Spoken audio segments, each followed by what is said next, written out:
Hola, ¿cómo están? Muy buenas noches.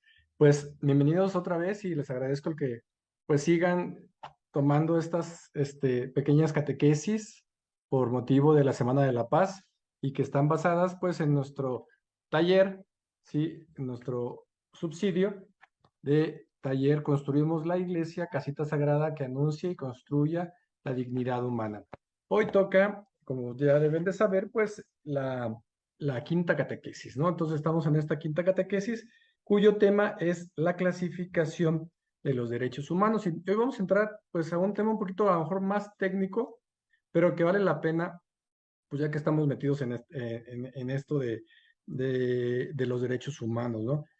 Fíjense, yo nomás quería comentarles, ayer mientras grababa la catequesis anterior, la cuarta, eh, pues mi hija, una de mis hijas estaba escuchando y me decía, oye, papá, pues eso nosotros lo vimos en la prepa, ¿no? O en la secundaria.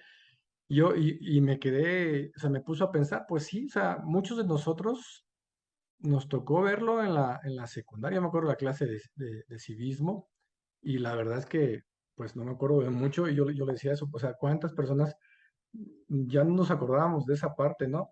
Y el tema de la dignidad humana, pues no se diga, no se entraba quizá por ahí o no como nosotros queremos verlo desde nuestra fe, ¿verdad? Pero, y ya más reciente, pues en muchas escuelas se quitó el tema de todas las materias humanísticas, se quitaron y para dejarle lugar a temas más técnicos, más matemáticas, más ingeniería. Y eso pues obviamente se ve reflejado en algún momento pues en todo lo que está viendo la sociedad. Me alegra que muchas escuelas ya están retomándolo, esta parte. Entonces, pues creo que han caído, eh, les ha caído el 20 de que es necesario no soltar estos temas. Muy bien, entonces como decía, hoy vamos a ver la clasificación de los derechos humanos y pues entramos ah, en materia ya. Fíjense, hay varias formas de clasificar los derechos humanos. Una de las formas más aceptadas es la propuesta por Karel Basak en 1979, que consiste en dividirlos en tres generaciones. Esto es lo más común, es la parte que los que nos hemos metido a estudiar eso, pues los hemos visto. Un poquito hablar sobre Karel Basak creo que valdría la pena. Fíjense, esta forma de concebir a los derechos fue formulada por el checoslovaco y exdirector de la División de Derechos Humanos y Paz de la UNESCO, Karel Basak, quien la introdujo en su conferencia para el Internacional de Derechos Humanos en Estrasburgo en el 79. Y aquí algo muy interesante, y ahorita lo van a ver, inspirándose en la bandera francesa, esto es libertad, igualdad y fraternidad. Y van a ver cómo estas tres palabras tienen que ver con las tres generaciones. Ahorita les pido pongan atención y que se graben esas tres palabras, ¿no? Libertad, igualdad y fraternidad, para que vean cómo se relaciona de manera, pues, muy interesante con estos tres generaciones en que se clasifican. Y déjenme decirles que ya en el tintero, pues, hay más generaciones, ¿no? Ya temas que uno dice, esto ya está muy alucinante, ¿no? Como el tema por darles un ejemplo, ¿no? O sea, ¿qué pasará con estos transhumanos, ¿no? O sea, siguen siendo humanos, o sea, estas personas que en un futuro, que ya hay algunos, ¿no? Que vamos a tener la capacidad de insertarnos un chip en la cabeza o para tener más memoria, por decir un ejemplo, ¿no? Así muy vago. O sea, estas personas transhumanas, que es otro tema del transhumanismo, o sea, los derechos, cómo aplican, qué cambian, ¿no? Incluso el tema de robots, o sea, es una locura, pero no es el tema de hoy. Entonces, también quiero anotar algo importante que debemos de tener en cuenta, que es conveniente indicar que el agrupamiento de los derechos humanos en generaciones no significa que algunos tengan mayor o menor importancia sobre otros, pues todos ellos se encuentran en la dignidad humana, el principio y fin a alcanzarse. Acuérdense que todo lo que estamos viendo surge a partir de la dignidad humana y ya hemos dicho más de una vez que la dignidad humana es universal, nos pertenece a todos por el solo hecho, desde nuestro tema religioso, desde nuestra fe de ser hijos de Dios, ¿sí? Hechos a su imagen y semejanza.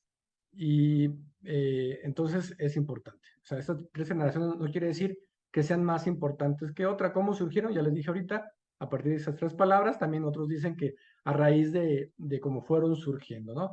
Pero bueno, vamos a entrar rápidamente así, a grosso modo, yo los invito a que ustedes de veras si quieren profundizar en este tema, no se queden solo con este video, con esta pequeña catequesis grabada, vayan a su subsidio y es más, no solo con el subsidio, vayan más allá, o sea, en Internet hay muchísima información al respecto. Bueno, la primera generación se integra por los denominados derechos civiles y políticos, ¿sí? Acuérdense de esta, que la primera palabra era libertad, ¿no? Si no recuerdo.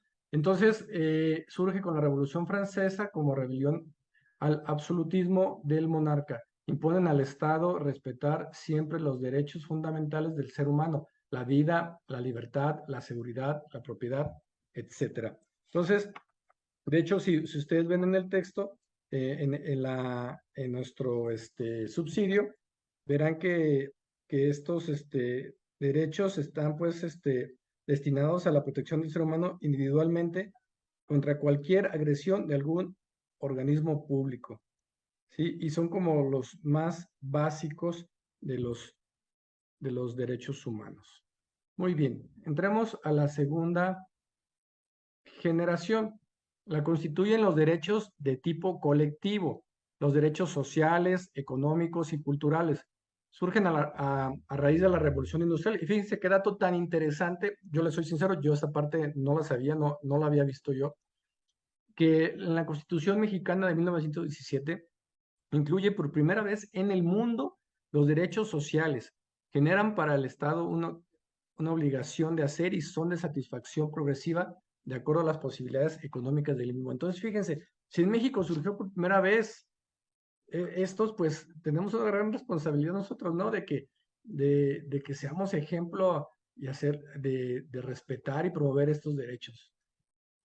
Y por último, esta tercera generación, que se forma por los llamados derechos de los pueblos o derechos de solidaridad.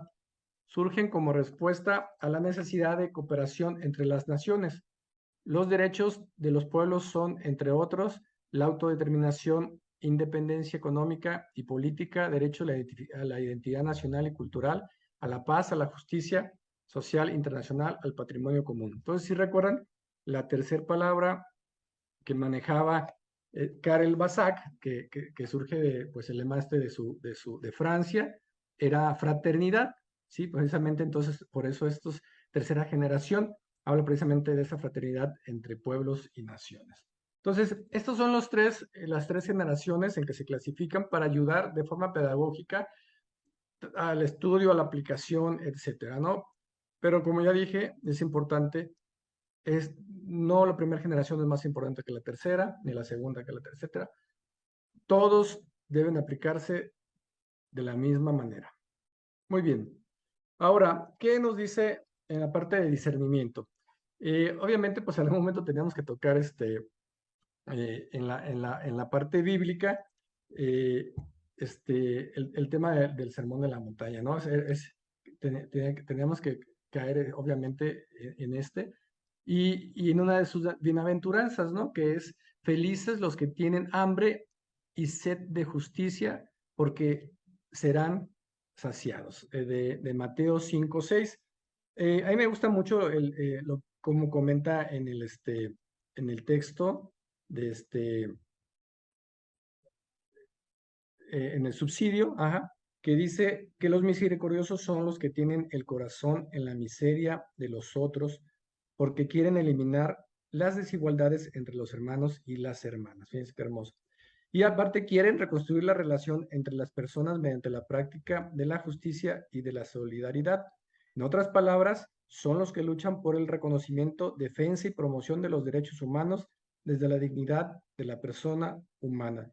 Entonces, aquí es muy interesante distinguir cómo estos dos temas que aparecen siempre pues, en el Antiguo Testamento y los hemos platicado más de una vez, este tema de justicia, ¿sí?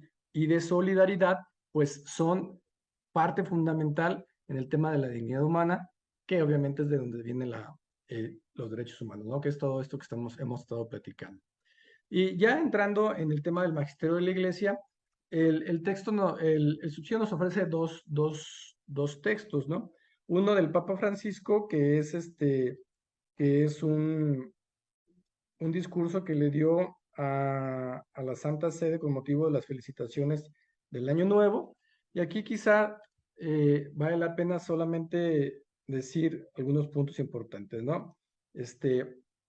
Dice que la interpretación de los derechos humanos, pues a lo largo del tiempo ha ido cambiando. Entonces, esto es importante porque si hablamos de una declaración universal, debería ser algo que no cambiara, ¿no?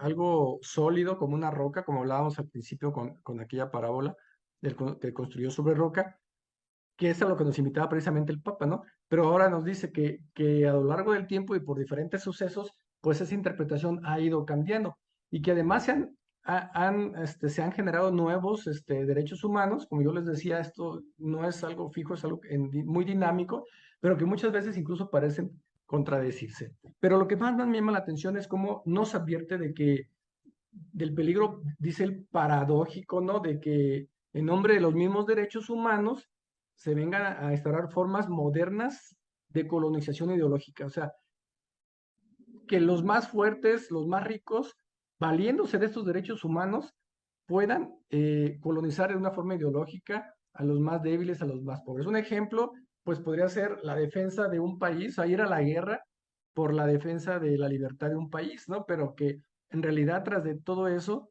hay otros intereses, ¿no? Como podrían ser los recursos naturales de ese país. Y que una vez que el país ha sido, vamos a poner un ejemplo, liberado del que quería conquistarlo, vamos a poner, por ejemplo, Estados Unidos, que muchas veces se declara como policía del mundo, ¿no? Lo que hace ahora es llegar a ese país y no respetar su cultura y quiere imponer su cultura americana y meterse, ¿no? Entonces, todo eso es una violación a los derechos, entonces es ideologizar, ¿sí? El tema de los derechos humanos para uso propio y eso es una advertencia que nos hace el Papa Francisco, que también, bueno, no solo a nosotros, no a las naciones, de que no caigamos en eso. Y por último, el documento ya más local en cuanto a que es uno que proponen nuestros obispos mexicanos, que es un documento que yo les recomiendo mucho, es buenísimo, se llama Que en Cristo nuestra paz México tenga vida digna, ¿sí? Este documento vale la pena, lo pueden encontrar perfectamente en internet, este, pero es un documento que yo leí y se los recomiendo mucho, ¿no?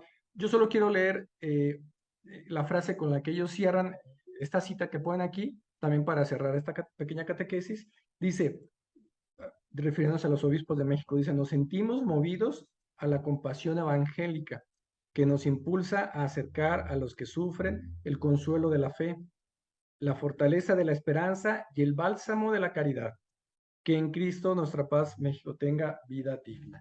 Entonces, quería cerrar con esto porque recuerden que cuando estamos viendo esta parte del discernimiento, nos vemos iluminados, o sea, la realidad se ve iluminada por la palabra de Dios y nos dicen qué es lo que debería de ser, ¿no? Cómo Jesús quiere que sucedan las cosas y nos hace esa invitación. Entonces, pues, ¿qué nos resta de aquí? Pasar a la acción. Entonces, como les decía ayer, ahora en su subsidio, en su pequeña comunidad, en lo individual, como usted, en su grupo, como estén ustedes estudiando y viendo estas catequesis, pues propongamos, ¿sí? Pasemos a la acción, propongamos, reflexionemos y no nos quedemos nada más en algo teórico, ¿no? En algo simplemente intelectual. Es decir, yo ya sé más sobre los derechos humanos, pero ¿de qué sirve si no estoy aplicándolos?